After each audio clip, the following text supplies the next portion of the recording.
So in today's class, we're going to start talking about one of the patterns that's very heavily used in the context of started services. We'll talk about a number of other patterns later as we cover other parts of the material related to services. And after we cover this pattern, we're then going to start talking about more detail around the bound services. Keep in mind, up to this point, we've only talked about the started services. Now we're going to go ahead and start talking about bound services as well. But before we do that, let's start talking about the pattern that we've been covering here implicitly. I've mentioned this a couple of times, but we haven't talked about it as a pattern in any detail yet. So the particular pattern we're going to be covering is called the command processor pattern. And this pattern appears in a number of different places. The original pattern with the name command processor appeared in the book Pattern-Oriented Software Architecture Volume 1, which was about systems of patterns. And it talked about a lot of different architectural patterns. There's another pattern that appeared in the Gang of Four book that's called the command pattern, which is related to the command processor pattern, but it's not quite identical. The actual particular implementation of this pattern I'm going to be describing came from yet another paper, which was written by a couple of other folks, and this is called Command Revisited. And they attempted to take the best of the command pattern from the Gang of Four book, the command processor pattern from the POSA 1 book, and then they added a few new things, and that appeared. And it's kind of interesting to think about how this all occurred. Why do we need to keep rewriting these patterns? And what happens, of course, is as people get more experience trying to apply patterns to a broader range of context, to a broader range of applicability domains, they begin to realize how the initial attempts at describing the pattern were probably over-constrained by the original context in which the pattern was identified. So the folks who were doing the original Gang of Four book were largely thinking about user interface environments, graphical user interface environments, where commands are largely used to run various kinds of actions when a user clicks a button or touches a screen or uses some other type of modality to interact with the user interface. So in that case, commands were really sort of self-contained objects that were used to encapsulate a request to a service as an object, like open this file or delete this file or something like that. As people got more experience applying patterns to other contexts, like distributed systems, for example, or concurrent systems, it became clear that that original context was too narrow. And so from there grew the command processor pattern. And the command processor pattern is more about taking commands and passing them over to some kind of command processor where they're executed typically in a different thread or a different process. You'd be pretty darn hard-pressed to extract that particular use case out of the original Gang of Four pattern for command. The POSA 1 pattern of command processor did a nice job, but it also was deficient in certain ways. And so as people got more experience, they took shots at trying to write this stuff down. So what I'll be talking about today is kind of an amalgamation of a number of different perspectives on command. And I think it turns out that the one that we're talking about here is very nicely related to what we see in Android, especially the intent service framework. First, let's talk a little bit about the context, though, in which this appears. So we're going to want to be able to process some long-running action, where long-running in this context means something that would take potentially too long and would end up blocking the UI thread, such that you would get an ANR call. So if we're going to download some kind of image from someplace, from a server somewhere, that might take a while, depending on how big the image is, depending on how heavily loaded the device is, depending on how heavily loaded the network or the server cloud, the storage, whatever it is, depending on the load, it might take a while to download. So as a result, if we're not careful, we could end up blocking in that download call. The problem, as you all know, is if you do blocking calls from the main thread of control, the UI thread, that's going to run the risk of triggering the application not responding dialog. So something will go wrong. It'll say, this is not working. Do you want to shut it down? And so on. So that would be problematic. We don't want that to happen. Take a look here at this website for more information about the perils of ANRs and when they occur and what to do about them. So the solution here, which we've already talked about, but now we're going to start talking about it more from a pattern-oriented perspective, is to implement some kind of command processor in order to encapsulate a download request as an object that you can pass from an activity that you don't want to block to a service where that thing can run in some kind of background thread and run at its leisure. So this particular set of steps, this process might work as follows. You'd go ahead and implement a download service that would inherit from intent service, and you would have the activity then creating an intent, and into that intent it would make the target of the intent be the download service, its class file. You could add in stuff like the URI that you wanted and the callback messenger if that's how you want to communicate back, or the pending intent, or the broadcast receiver, however you want to get the information back. You could stick those things as extras into the particular intent. Then you go ahead and call start service with the intent, all that stuff bundled in there, its target, its extras, and so on. That will cause the Android Activity Manager service that we've talked about recently to go ahead and spawn off the service, to start the service, the download service, if it's not already running. Since that thing is implemented as an intent service, that will go ahead and start a thread in the background using the service handler model we've looked at before. And then, of course, under the hood, that'll end up calling the onHandleIntent method, which will download the image in a separate thread.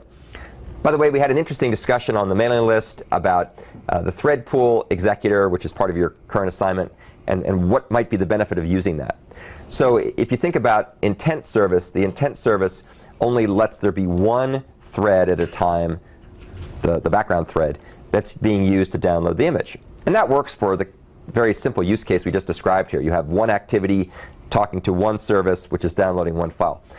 What might be the motivation for wanting to use some kind of thread pool executor instead? Anyone except Sean? Krista? We have a list view filled with images, so we want to get them as fast as your CPU. Great. So one example would be that you've actually passed over a batch worth of things to download, and rather than doing them sequentially in that one thread, you want to go ahead and maximize the potential concurrency or parallelism in the system. Modern Android devices often have quad-core processors, so why not take advantage of all that processing power to go ahead and do things in parallel? That would be one example. Another example might be a situation where you're trying to write some kind of download service, and you were going to have multiple things connecting to it, some of which might be triggered from background tasks, some of which might be triggered by user interface interactions, some of which might be triggered by the list view thing that Christoph just talked about. So in any case, you have the potential for multiple things to happen. So that would provide a good example of why you would want to have multiple threads running in a service, be it in a separate process or in the same process as the original client. OK, you can take a look here, of course, for more information on intent service. We'll look at intent service in more detail later. So it turns out that this particular way of arranging things is, as often is the case, not just a random set of classes thrown together just for the fun of it, but this is actually an implementation of a pattern. And the pattern is the command processor pattern as described in those resources, POSA 1, that paper I showed you, the Gang of 4 book. And the intent of this pattern, and I'm using this as from the paper I pointed you to, is to package a piece of application functionality as well as its parameterization as an object, the ability to take the functionality and objectify it, if you will, or encapsulate it, and make it usable in another context. The word context here is meant to be used loosely. It doesn't mean an Android context. Such as in a later point in time, you might put it in the queue and run it later, or you might use it, for example, to run in a different thread or a different process. So you want to be able to defer what you want to have done from when it gets done and how it's going to be done. So those things become different orthogonal dimensions, largely orthogonal dimensions in the design space.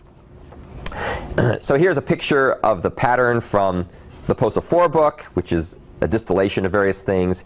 We'll talk a bit more about the structure in a second. And there's a good link to go find out more about this particular pattern, the command-revisited.pdf file. So when would you want to apply this pattern? Well, there's a number of circumstances where it would become useful. One is a situation where you want to be able to decouple the decision of what code to execute from the decision of when this code should be run. So you might want to be able to specify what to run and then be able to queue it and then execute it later in some other context. You also might want to be able to do things in such a way where you can change the implementation of your service without breaking the client code that relies on it. You don't want to have to go and change the interface, for example, and recompile the client. You want to be able to pass some kind of more loosely coupled, loosely bound, message-like abstraction that's a bit more pliable, a bit more flexible, a bit more adaptable to the particular needs of your environment. So you don't tightly couple things. The key thing here is tight coupling. You want to avoid that. Another reason, which is not commonly used for our use case, but is commonly used for user interface things like editors and document processors, as well as transaction-oriented systems, is the ability to undo or redo various commands. So if you are a Microsoft Word user and you're typing along and you make a mistake, then you can go ahead and undo what you just did, and it'll reverse what you just did. And then if you realize, oh, I really wanted to do that after all, you can then go ahead and redo it. So undo and redo work at the level of commands. You can go even further with this with various kinds of transactional capabilities. Things like the ability to roll back a set of changes to a database in some way. And those are all examples of how you might use commands as things that you can execute to accomplish something, as well as unexecute to undo it if for some reason you discover that the results were not to your liking. Some systems, like GNU Emacs, gives you arbitrary levels of undo and redo. You can have those things go back to the beginning of your editing session, which could have been days before. It gets a little crazy after a while, mind you, but it's possible to do. Other environments give you very little undo. For example, in PowerPoint, I think you can typically undo up to your last save, for example. So you can't do arbitrary levels of undo. Other systems I've worked on in the past, like FrameMaker way back in the day, you could only undo the last thing that you did. So people are obviously trying to figure out a trade-off between devoting large amounts of memory to do something versus giving you lots of flexibility to undo and redo things at your convenience. Here's a picture that illustrates the structure and participants in this pattern.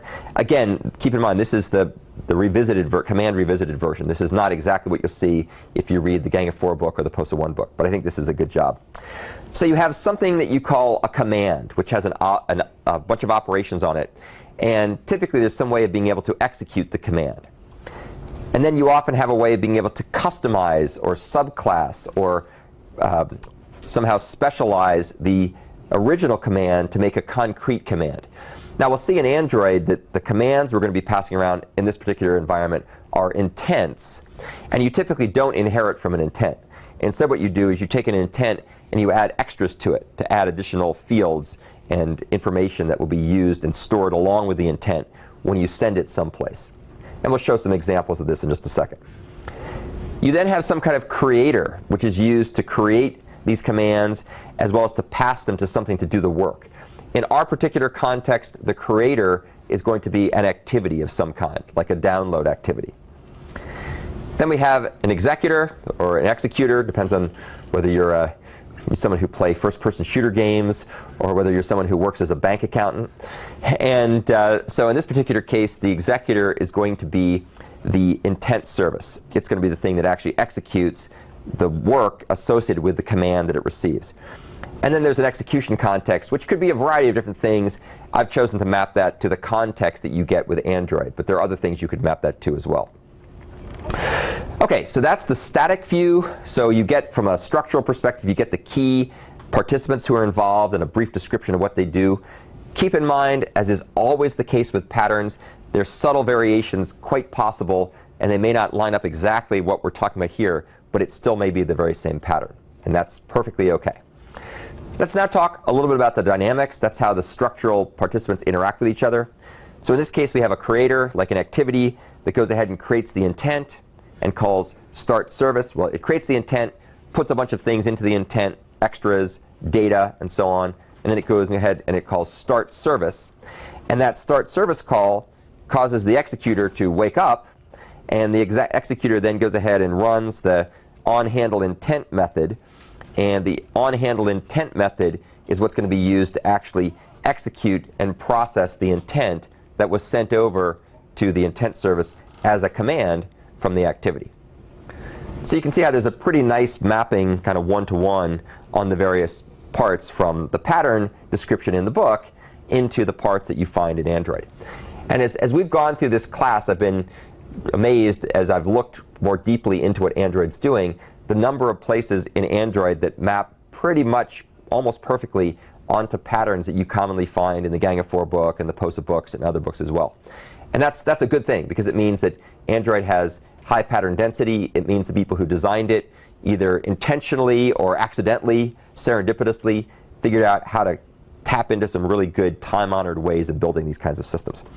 It also means that once you understand these patterns, learning Android's a lot easier. And as you move to other environments that are not Android, but also implement those patterns, you'll be well disposed to be able to port your knowledge of design and architecture in much more interesting ways. By the way, it would be absolutely fascinating to take a look and see what architectural patterns went awry in the rollout of the Obamacare website. I think that'd be really fun. Somebody go in there and do some forensics and see what's lurking underneath the hood. I suspect you might find more anti-patterns than patterns, but you'd still learn a lot of stuff, like regression load testing is a good thing to do before you go live. That's a pattern that they probably should have applied. I think the anti-pattern is cross your fingers and hope for the best, right? That doesn't always work so well. Okay, so there's a lot of different consequences of using this particular pattern. Some of the good things: the client is not blocked for a long duration of time. So if you take a look here, you can see here's just a little snippet of code we might have that's going to go ahead and start up an intent service, which is going to handle the request and then maybe reply via a messenger, who knows what. And the way we do this, as you can see, is we create the intent.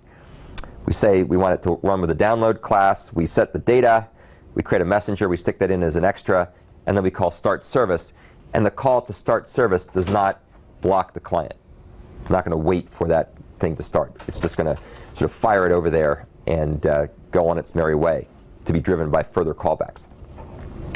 Another thing you can do with this particular approach is you can allow different users to work with the service in different way via the commands that they pass. So here's an example, actually not too dissimilar from some of the stuff that you're doing for the latest programming assignment that's due tonight, where you might have one implementation. Maybe you'd have an intent service. Maybe you'd have a regular service with the onStart command hook method. And you're going to get an intent. And that intent could contain extra information that could be used by the service implementation in order to figure out what concrete service request was actually being made by this particular intent command. So for example, if we get a messenger, that might say, aha, we're going to do a messenger download. If we don't get a messenger, then maybe we're going to do a broadcast download. We're going to download it and then broadcast, and so on and so forth.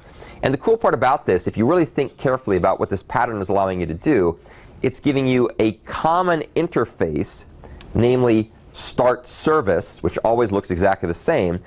And you're using that common interface in order to be able to do a variety of things. And if you want to add more things to do, you don't actually have to change the start service interface. You just change the way in which you set up the intent command that'll be passed to that start service interface. Any questions about that? So that's a good example of a pretty wide interface. You can pass a lot of different kinds of things through there because you're essentially passing a command object, and the command object can have extras that go with it to direct what the receiving service does when it actually gets the command. There are some downsides, of course. In the same way that it's nice that we can have a wide interface where we can pass all kinds of things through, it also means that you, as the implementer of the service, have additional work to do in order to go about figuring out what it is you need to handle to write that service.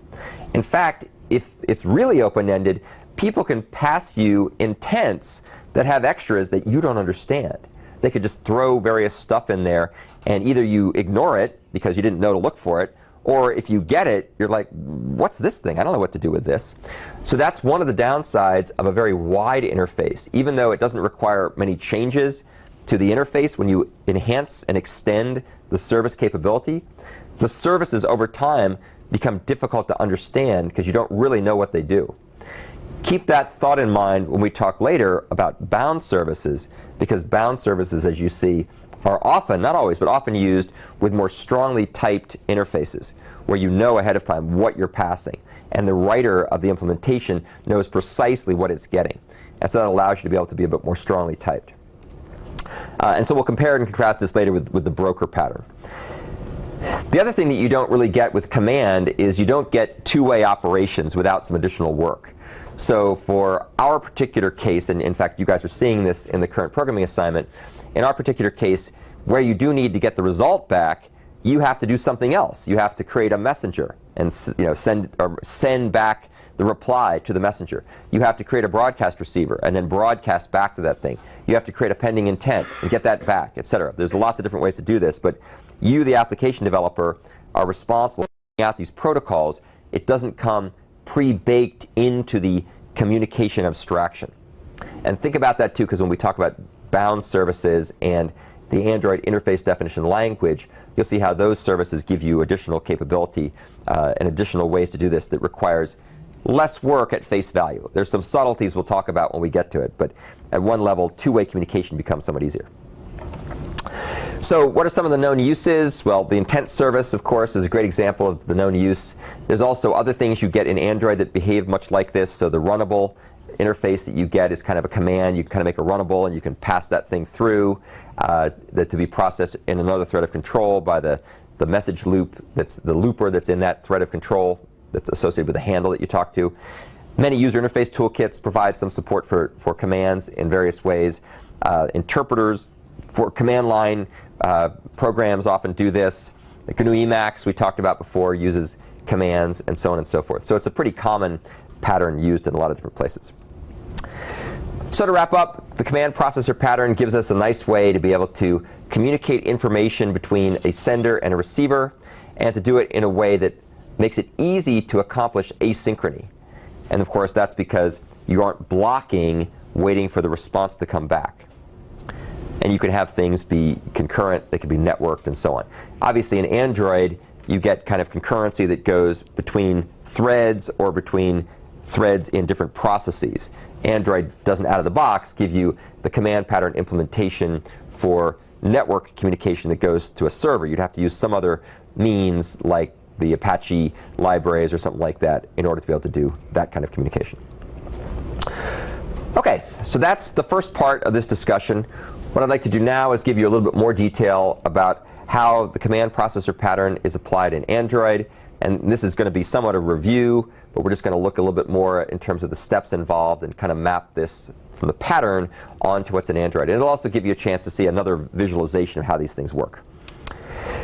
So the implementation steps, sort of step number one is to define an abstract class that will give you the interface for passing commands.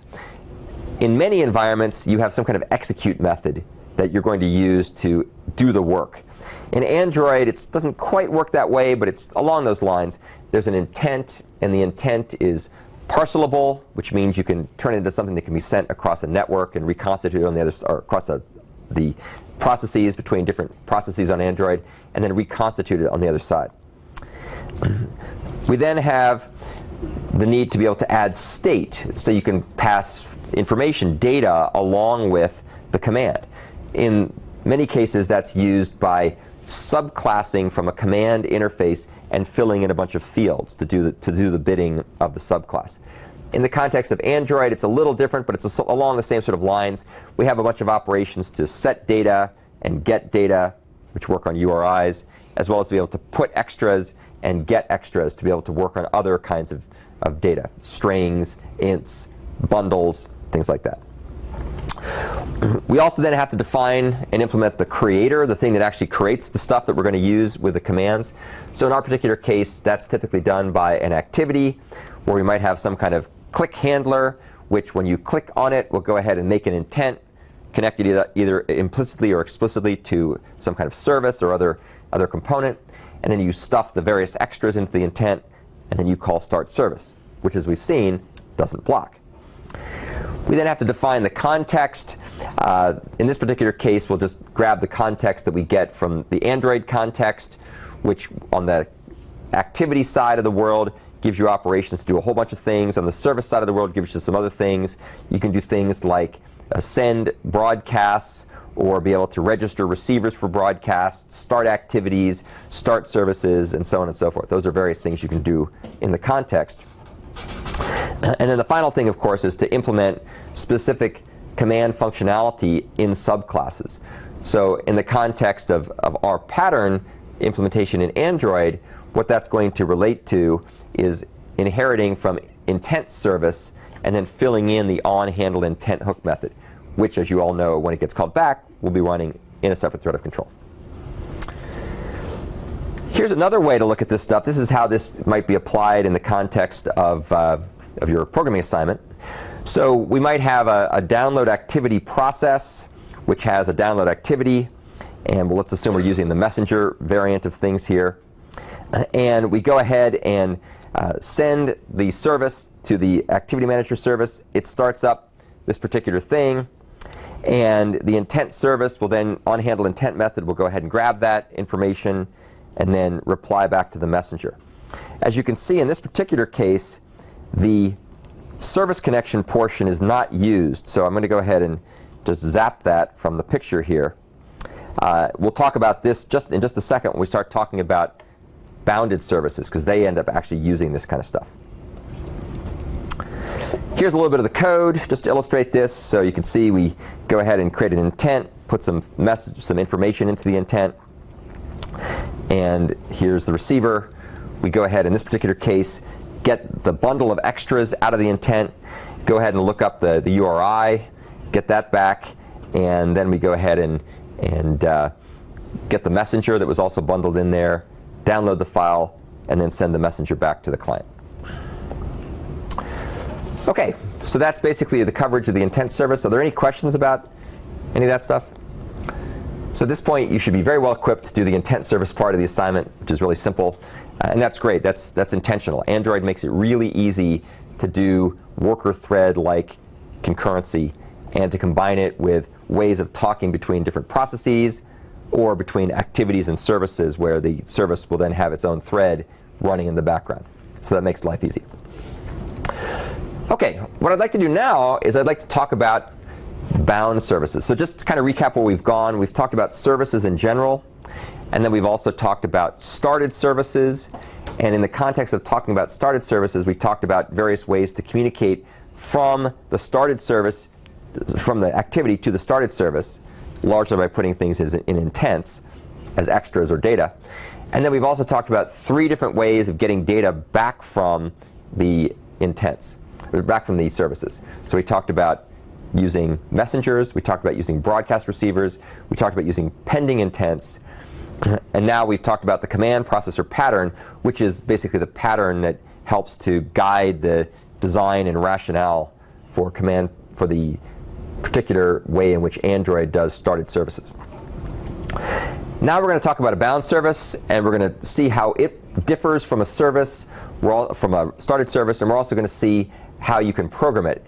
Turns out a bound service is more complicated than a started service, but it also gives you more capability as well.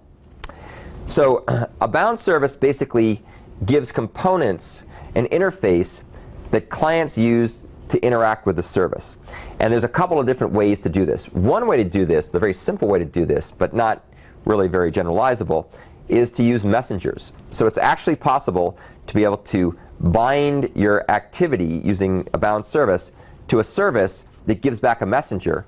And then a client, when it wants to talk to the service, can say send, and it ends up sending the request over to the service. So that's one way to do things. Another way to do things, which is more interesting, is to use the Android Interface Definition Language, AIDL. And AIDL is a way of describing interfaces, much the way that Java describes interfaces, where you can have a number of operations or methods with strongly typed parameters and return values. And by using this, you can then communicate from the activity to the service in a more strongly typed way by making method calls that look pretty much like you're calling methods on normal objects. In either case, whether or not you're using the messenger approach or the AIDL approach to do this, there's something called a broker that's sitting between you and the other side, you being the client and the other side being the service. And in Android, that broker is something that's called the binder framework. And we're going to talk a lot about binders later. Binders are very powerful, very cool. For right now, just be aware that binders exist, and they implement the broker pattern, and they also implement something called the proxy pattern, as well as the adapter pattern. So we'll talk about those things later as well. So So let's talk about how you start launching a bound service. And you'll see that launching a bound service is initially similar to starting a started service, but there's a few subtleties you have to be aware of, and you'll be aware of them very quickly because it gets complicated in a hurry. The good news is if you break it down into a set of protocol interactions with callbacks, it's not really all that hard to understand. So what you do here is you end up having the application called bind service. And bind service will set up a so-called persistent connection, persistent being a relative term here. Persistent at least means that as long as there is some client that has a binding to a bound service, that bound service and its connection will continue to be around. At some point, the clients may all go away, in which case the service may be able to shut down. We'll talk about how that works as well. So as you can see here, we create some new intent, and then we call bind service.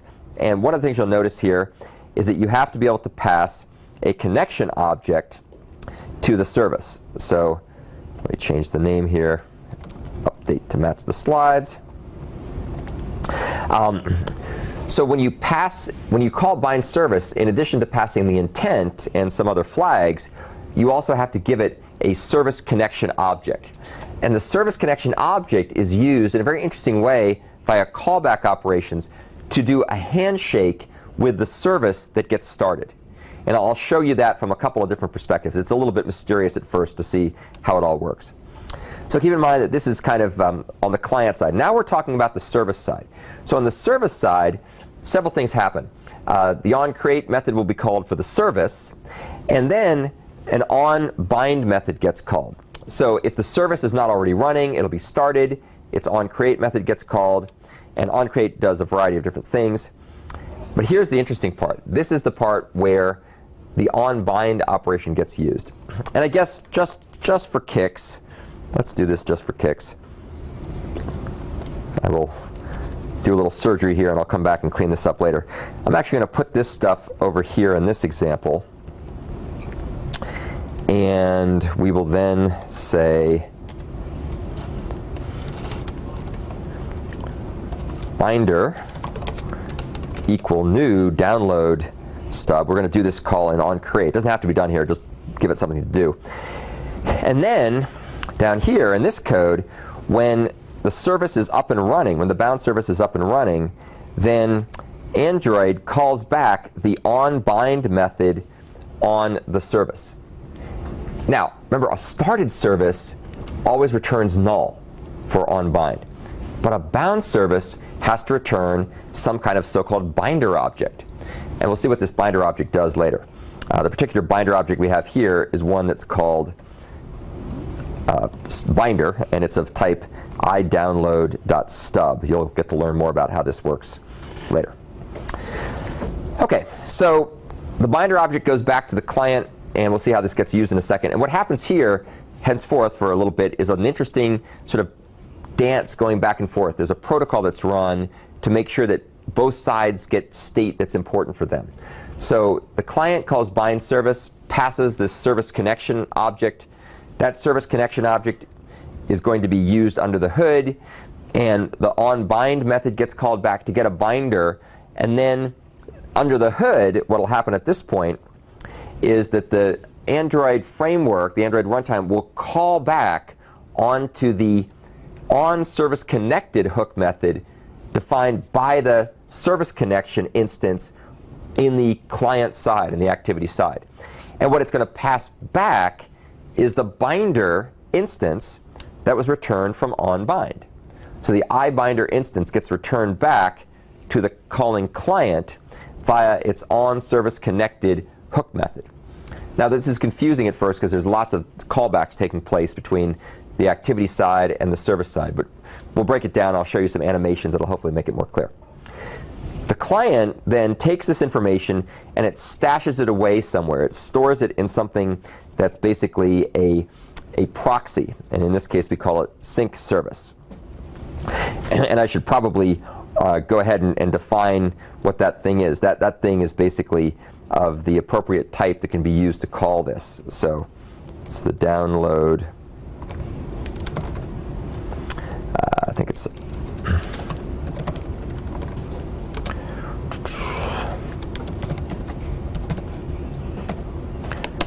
So that guy's going to get set up. I'll come back and clean this up later before I post the final slides.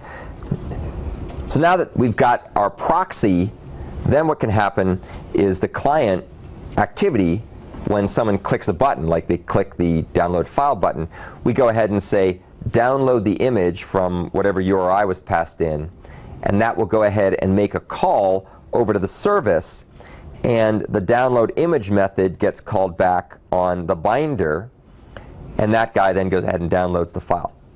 Now, what's particularly interesting about this particular example, as you can see here, is this call here is a blocking call. In fact, let me go make this more clear. Let me go grab something I can use to comment this with. And so what we're going to see here is that we're going to end up getting back the result, and download image is a blocking call. That's important, and we're going to come back to that later when we talk about variants of using bound services. So this call blocks. Here's the implementation of this call. This call goes ahead, downloads the image. Important thing to remember about this guy is going to run. It's going to run in a separate thread of control. It turns out that the binder mechanism that we have in Android has a pool of threads that run in the background, and when requests come in from clients, they get serviced out of this pool of threads. This is actually another good reason to use a pool of threads. So you can have different clients making calls at the same time, and they will be handled in different threads of control. Now, there is a limit on the number of threads. I think there's something like 20 threads or 16 threads by default. So if you had lots and lots of concurrent calls that took a long time to run, eventually you could end up blocking the server process. But as long as you haven't hit that max number, the server process will be able to run. OK, so that's basically how you create a bound service. You bind to it. There's this dispatching taking place to get back the service connected information via onService connected, passing the binder object back. That binder object then is used by the client as a proxy to invoke an operation when someone clicks a button or does something else to generate a request to the service. That request is then handled by a method implemented in the service, and when that's done, it'll return the result back. And for this example here, we can imagine that we have things blocking synchronously. Turns out that that's a problem, and we'll describe why that's a problem later, and we'll describe how to work around this by using some other patterns. OK, now, how do we stop this darn thing? Well, once the service has begun, we want to be able to keep it alive and the connection to it alive as long as there are people who want to carry on a conversation. If all the clients that are connected to the service decide they want to go away, then it will basically shut down. And the way this works is when the client is done, it either explicitly calls unbind service, or if it crashes, it'll be called on its behalf. And when all the clients have gone away to a bound service, then by default, that bound service will shut itself down automatically. You don't have to shut it down. In contrast, you had to figure out how to stop a started service. You had to do something to it. Now, as we'll see later, there's variants on this and some hybrid approaches. You can take a look here for a nice article that explains how the bounded service lifecycle works. It turns out that it's possible to do a hybrid model between bound and started services. And what you can do here is if your bound service implements the onStart command, then it's taking control of the lifecycle of that service, and it won't be shut down automatically. Likewise, when a client activity calls unbind service, that causes the unbind hook method to get called back. And if that method returns true, then the next time a client calls, the service will be kept alive, and instead of calling onbind, onRebind will get called instead. So this is a way of kind of optimizing things if you really want to take control of the life cycle of your service, so it'll continue to run in the background even if there's no clients connected to it. There are ways to do that. Now, obviously, you have to be very careful before you go overboard making all of your bound services run indefinitely, because if you're not careful, you're going to soak up a lot of resources, and that guy could conceivably sit there and chew up memory, chew up battery power, could chew up CPU cycles and other kinds of things. So you want to be using these kinds of things very, very sparingly. The only thing I can think of that you really want to do is some super high important background task that you always want to have running for whatever reason. Here's a visualization of the steps involved in using the common bound service. And when you start to program this stuff, I strongly recommend you go back to the video and watch this because it'll be helpful to see how various things work. So we've got ourselves a client process with some activity in there that's going to do something with some service. And it starts out by saying bind service, and that does a binding to the service. If the service isn't already running, in other words, if you are the first one to bind and there's not already somebody bound to it, then that'll go ahead and cause the service to be started, and its onBind hook method gets called. Its onBind hook method is going to get access to something of type iBinder, typically some subclass of iBinder. And that's going to be passed back as the return value from onBind. The underlying Android framework for dealing with binders will take that reference, come back over to the client activity and say, service connection. I'm calling back your onServiceConnected hook method, and I'm passing in this particular binder object. That guy then takes it and squirrels it away, stores it in a local variable somewhere, or a class variable somewhere, instance variable somewhere, so it's visible to the activity. And then when somebody does something, like they click on a button or whatnot, then that'll cause a method to be invoked via that proxy, which will trigger a dispatch on a stub, which is the adapter that lives in the service process. And that then will go ahead and invoke the same method back on the implementation of the binder object.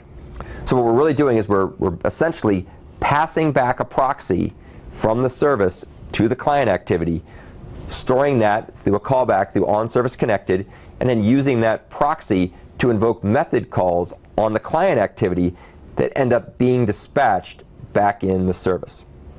Now, under the hood, there's a whole pile of patterns going on here. So we've got broker, we've got proxy, we've got activator, we've got adapter.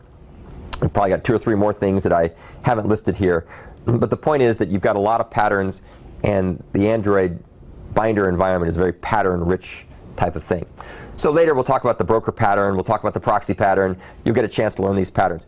It's worth noting, just as a side note here, I'll cover this later, that this is by no means the most elegant or most efficient way to do the broker pattern. The Android pattern exposes an awful lot of weird details that are kind of implementation driven. There are other implementations of brokers, things like Java remote invocation or the Common Object Request Broker architecture, Corba, that are much cleaner when it comes to implementing brokers. So from a client point of view, here's what you do. You have to implement the service connection and override its callback methods. There's onServiceConnected and onServiceDisconnected. Those are the 2 things you have to implement. Then you call bind service, passing in the service connection implementation, and that'll end up getting back a result.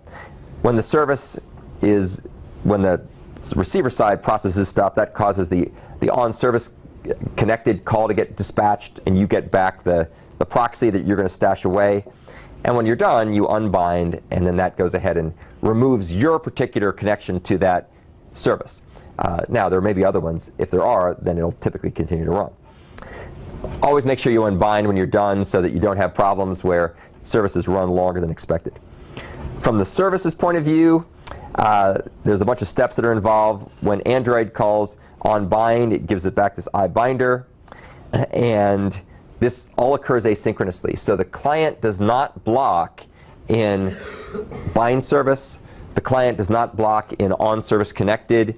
The onBind call doesn't block. Everything is designed here to be non-blocking, and that's why there are all these callbacks taking place, because the idea is not to block the client or the server from doing other things while they're waiting for the connection to finish be established.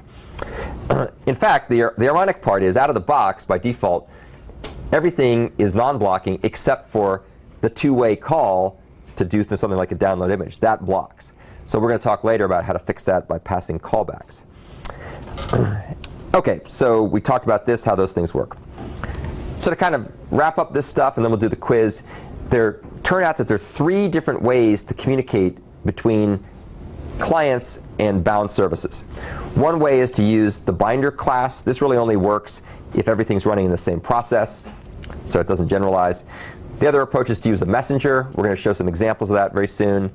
in that case, the onBind method returns a messenger, and then the client gets that and it can make the send call on the messenger to send data from client to server. And the third approach, which is the coolest approach, is to use the Android interface definition language. And we'll see each of these approaches has sort of a pro and con in different kinds of ways. So to kind of recap the overview of services, now that we've covered both bound and unbound, or bound and started services, services allow you to do long-running operations that take place in the background. Started services are fairly simple to program for simple things, but they get kind of out of control when you get to more complex things. Bound services give you a more optimized communication model, but it's more complicated because of these various callbacks required to synchronize and set state up on both the sender and the receiver side. There's lots of examples of bound services in Android, probably about the same number of bound services as started services, and so you just have to pick and choose which ones you want to use for your particular goals. Okay. Any questions?